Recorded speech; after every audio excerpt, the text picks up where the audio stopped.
आप लोगों के मन में ये सवाल जरूर आता होगा कि जब दुनिया का सबसे पहला इंसान मुसलमान था तो फिर आज इतने अलग अलग धर्म क्यों हैं? तो आइए आज इस वीडियो में हम आपको पूरा वाकया और इसकी सच्चाई बताते हैं।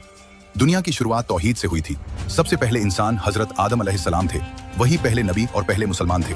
अल्लाह ताला ने उन्हें मिट्टी से पैदा किया, अपनी रूह फूंकी और उन्हें हिदायत दी। उनकी औलाद कई नस्लों तक सिर्फ एक अल्लाह की इबादत करती रही।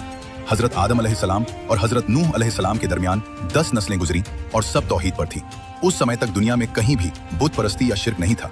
फिर हजरत नूह अलैहिस्सलाम से पहले कुछ बहुत नेक और परहेजगार लोग थे जिनका जिक्र कुरान में वद, सुवा, यगूस, यऊक और नस्र के नाम से आता है। ये लोग अल्लाह के सच्चे बंदे थे और तौहीद पर कायम थे।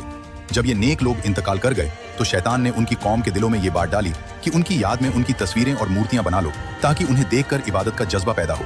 लोगों ने शुरुआत में उनकी इबादत नहीं की बल्कि सिर्फ यादगार के तौर पर मूर्तियां बनाई। लेकिन जब वो नस्ल भी गुजर गई और असली इल्म खत्म हो गया तो अगली नस्ल को शैतान ने गुमराह किया और कहा कि तुम्हारे बुजुर्ग इनकी पूजा करते थे। इस तरह धीरे धीरे यादगार इबादत में बदल गई और दुनिया में पहली बार शिर्क की शुरुआत हुई। जब शिर्क हर तरफ फैल गया तो अल्लाह ने हजरत नूह अलैहिस्सलाम को नबी बनाकर भेजा। उन्होंने अपनी कौम को 950 साल तक समझाया कि सिर्फ एक अल्लाह की इबादत करो और इन बुतों को छोड़ दो। लेकिन कौम ने कहा कि हम अपने माबूदों वद, सुवा, यगूस, यऊक और नस्र को नहीं छोड़ेंगे। आखिरकार जब उन्होंने इनकार किया तो अल्लाह का अजाब आया और तूफान के जरिए उस कौम को हलाक कर दिया गया।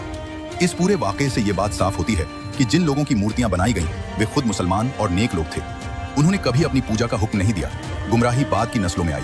इसलिए इस्लाम ने सख्ती से मना किया कि किसी की मूर्ति न बनाई जाए, किसी कब्र पर सजदा न किया जाए और किसी इंसान को अल्लाह के बराबर दर्जा न दिया जाए। दुनिया की शुरुआत तौहीद से हुई थी और इंसान की कामयाबी भी सिर्फ तौहीद नहीं है।